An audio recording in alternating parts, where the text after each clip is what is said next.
आज हम BA fourth semester के सब्जेक्ट जियोग्राफी के पेपर इकोनॉमिक जियोग्राफी के 30 मोस्ट इम्पॉर्टेंट और मोस्ट रिपीटेड एमसीक्यूज करवाने वाले हैं। ये एमसीक्यूज पेपर में बार बार रिपीट हुए हैं, इसलिए मैंने इन एमसीक्यूज का कंपाइलेशन किया हुआ है। और भी सब्जेक्ट के 30 मोस्ट रिपीटेड एमसीक्यूज की मैंने वीडियो बना दी है, लिंक डिस्क्रिप्शन पर मिल जाएगा प्ले लिस्ट का, आप वहाँ से जाकर देख सकते हैं। चैनल पर नया है तो चैनल को सब्सक्राइब जरूर करना, ताकि मैं आपके लिए ऐसी वीडियो और ला सकूँ और आप उन्हें देख सकें। पीडीएफ के लिए आप हमें टेलीग्राम पर मैसेज कर सकते हैं।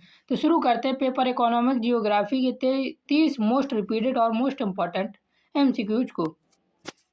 क्वेश्चन नंबर पहला दिया हुआ है, अंतर्राष्ट्रीय व्यापार क्या बढ़ाता है? तो अंतर्राष्ट्रीय व्यापार अर्थव्यवस्था को बढ़ाता है, इससे बाजार का विस्तार होता है, रोजगार बढ़ता है और अंततः देश की अर्थव्यवस्था भी मजबूत होती है अंतर्राष्ट्रीय व्यापार से।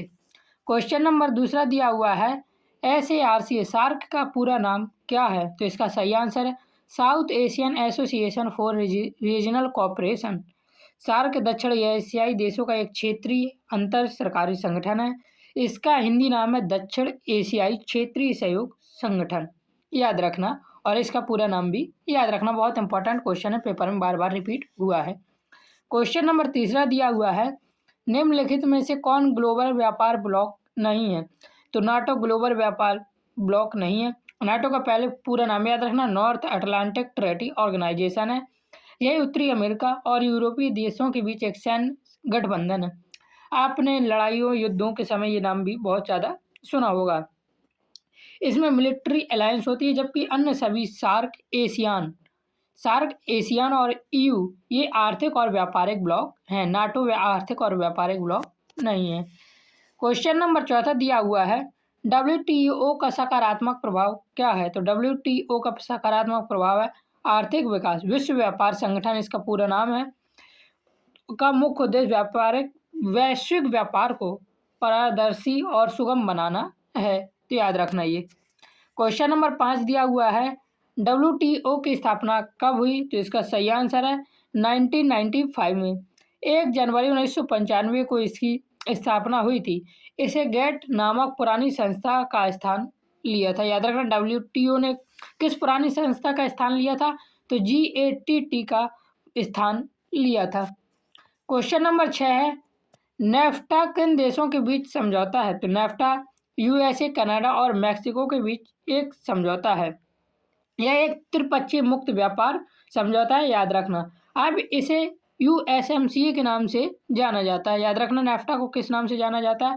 तो USMCA नाम से जाना जाता है। क्वेश्चन नंबर अगला देखिए, 7वां दिया हुआ है, क्योटो प्रोटोकॉल किससे संबंधित है? तो क्योटो प्रोटोकॉल जलवायु परिवर्तन से संबंधित है।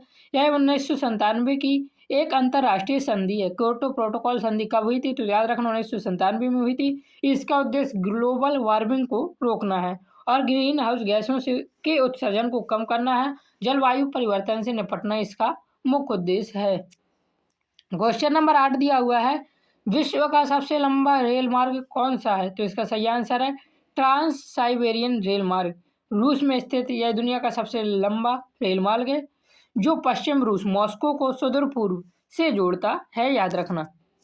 और इसकी लंबाई कितनी है? तो याद रखना 9289 किलोमीटर इस ट्रांस साइबेरियन रेल मार्ग की लंबाई है। क्वेश्चन नंबर 9 दिया हुआ है, कुछ ग्लिच आ गया। तो 9वां देखिए, पनाम नहर किन महासागरों को जोड़ती है? तो इसका हमारा सही आंसर हो जाएगा अटलांटिक और प्रशांत महासागरों को पनाम नहर जोड़ती है। क्वेश्चन नंबर 10 देखिए, दिया हुआ है, सुएज नहर किन जल निकायों को जोड़ती है? तो इसका सही आंसर है रेड सी और भूमध्य सागर, ये दो निकायों को सुएज नहर जोड़ती है।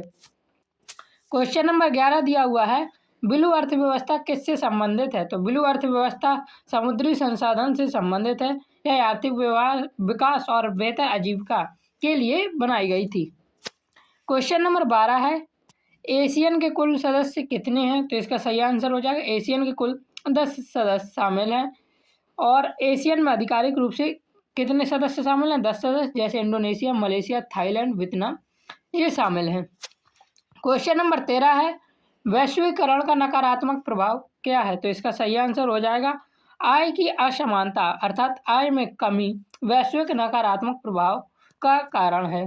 क्वेश्चन नंबर 14 है, ग्रेट लैक्स क्षेत्र किसके लिए महत्वपूर्ण है? तो इसका सही आंसर हो जाएगा उद्योग और जहाज रानी के लिए ग्रेट लैक्स क्षेत्र महत्वपूर्ण है। उत्तरी अमेरिका का यह महान झील क्षेत्र है अपनी भारी उद्योग जैसे लौह इस्पात और आंतरिक जलमार्ग परिवहन के लिए विश्व में यह प्रसिद्ध है, याद रखना। क्वेश्चन नंबर 15 दिया हुआ है, विश्व का सबसे व्यस्त समुद्री मार्ग कौन सा है? तो इसका सही आंसर हो जाएगा अटलांटिक, उत्तरी अटलांटिक समुद्री मार्ग दुनिया के दो सबसे विकसित औद्योगिक क्षेत्र पूर्वी उत्तरी अमेरिका और पश्चिमी यूरोप को जोड़ता है, इसलिए यह विश्व का सबसे व्यस्त समुद्री मार्ग माना जाता है, उत्तरी अटलांटिक समुद्री मार्ग। क्वेश्चन नंबर 16 दिया हुआ है, रेटनलेस स्टील में कौन सा तत्व उपयोग होता है? तो रेटनलेस स्टील में क्रोमियम तत्व उपयोग होता है। लोहे को जंग लगने से बचाने और चमकदार बनाने के लिए उसे मुख्य रूप से क्रोमियम और निकेल मिलाया जाता है, जिससे स्टेनलेस स्टील बनता है। क्वेश्चन नंबर 17 है, यूएसए में स्टील का प्रमुख क्षेत्र कौन सा है? तो इसका सही आंसर हो जाएगा पिट्सबर्ग। संयुक्त राज्य अमेरिका का ऐतिहासिक रूप से सबसे बड़ा और प्रमुख लौह इस्पात स्टील का प्रमुख क्षेत्र है और दुनिया की इस्पात राजधानी भी पीटर्सबर्ग को कहा जाता है, याद रखना, बहुत इंपॉर्टेंट क्वेश्चन। क्वेश्चन नंबर 18 है, कपास उद्योग कहाँ स्थापित होता है? तो इसका हमारा सही आंसर हो जाएगा कच्चे माल के पास तथा बाजार के पास। क्वेश्चन नंबर 19 दिया हुआ है, आत्मनिर्भर भारत नीति किस पर केंद्रित है? तो आत्मनिर्भर भारत नीति आत्मनिर्भरता पर केंद्रित है। आत्मनिर्भर भारत अभियान का मुख्य उद्देश्य आयात पर निर्भरता कम करना और घरेलू उत्पादन को बढ़ावा देकर देश को स्वयं पर निर्भर बनाना था, याद रखना। क्वेश्चन नंबर 20 है, भारत की विदेश व्यापार नीति कौन संचालित करता है? तो भारत की विदेश व्यापार नीति वाणिज्य मंत्रालय संचालित करता है। वाणिज्य और उद्योग मंत्रालय क्या करते हैं? विदेश व्यापार नीति को संतुलित करते हैं और बनाते हैं। क्वेश्चन नंबर 21 है, आर्थिक भूगोल का अध्ययन क्या करता है? अतः आर्थिक भूगोल में किसको अध्ययन किया जाता है? तो उत्पादन, वितरण और स्थानीय संगठन, इन तीनों का अध्ययन किया जाता है। क्वेश्चन नंबर 22 है, विटलसी के अनुसार कृषि क्षेत्र कितने हैं? तो विटलसी के अनुसार कृषि क्षेत्र 13 है। तो इनका पूरा नाम था डरवेंट विटलिस। इन्होंने 1936 में पूरे विश्व में 13 प्रमुख कृषि प्रदेशों में विभाजित किया था, याद रखना। कृषि क्षेत्र कितने भागों में विभाजित किए थे? 13 भागों में। कब किए थे? तो 1936 में किए थे, याद रखना, बहुत इंपॉर्टेंट क्वेश्चन है। अगला प्रश्न देखिए, दिया हुआ है 23 नंबर, वॉन थ्यूनन सिद्धांत का सार तत्व क्या है? तो इसका हमारा सही आंसर हो जाएगा दूरी तथा परिवहन लागत वॉन थ्यूनन सिद्धांत का सार तत्व है।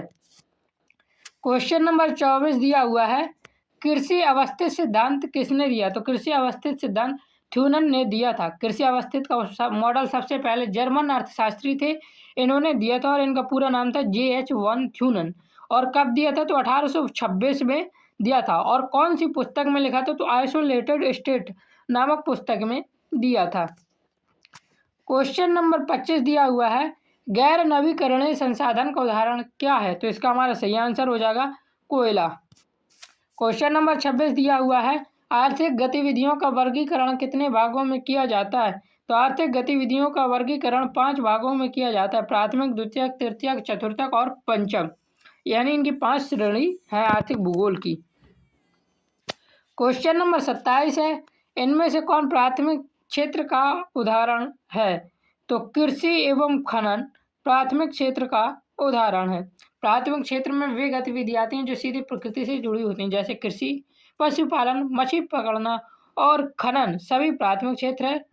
तो इसका हमारा सही आंसर खनन और कृषि दोनों है, लेकिन यदि ऑप्शन में एक लगाने को आए तो कृषि ज़्यादा अच्छा रहेगा, याद रखना। क्वेश्चन नंबर 28 है, इनमें से कौन द्वितीयक क्षेत्र का उदाहरण है? तो इसका सही आंसर हो जाएगा उद्योग। द्वितीयक क्षेत्र में कच्चे माल को एक दूसरे से दूसरी जगह ट्रांसपोर्ट करना ही और उपयोगी वस्तुएं बनाई जाती हैं। क्वेश्चन नंबर 29 दिया हुआ है, व्यापार संतुलन क्या है? तो इसका सही आंसर हो जाएगा निर्यात और आयात का अंतर क्या है? व्यापार संतुलन है किसी देश के एक निश्चित समय अर्थात आमतौर पर 1 वर्ष लिया जाता है कुल एक्सपोर्ट और कुल इंपोर्ट के मौद्रिक मूल्य के अंतर को व्यापार संतुलन कहा जाता है। क्वेश्चन नंबर 30 है, सबसे सस्ता परिवहन कौन सा है? तो जल सबसे सस्ता परिवहन है। जल परिवहन भारी और स्थूल वस्तुओं को लंबी दूरी तक ले जाने के लिए दुनिया का सबसे सस्ता परिवहन साधन है, क्योंकि इसमें मार्ग निर्माण की लागत नहीं होती और घर्षण कम होने से ईंधन बचता है। तो जल सबसे सस्ता परिवहन है। 30 मोस्ट रिपीटेड मैंने एमसीक्यूज आपको करवा दी। चैनल पर नए तो सब्सक्राइब करना, बेल आइकन जरूर दबा लेना। पीडीएफ के लिए टेलीग्राम पर मैसेज करना। राधे राधे।